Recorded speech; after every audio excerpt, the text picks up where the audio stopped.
uje kwica no banza ukore subscribe, like, share na comment. Banza ujye kuri search engine yawe, ngiye gukoresha Google Chrome. Utegereze uze wandike muri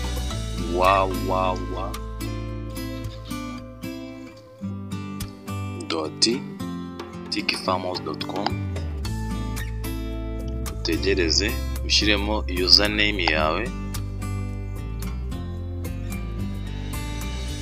nabwo utegereze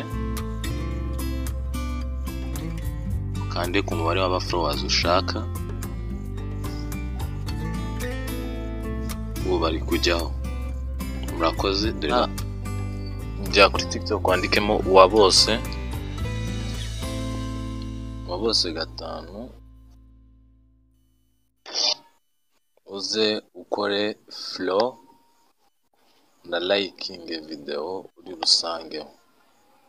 Kuri uyu wa mbere ahagana saa 4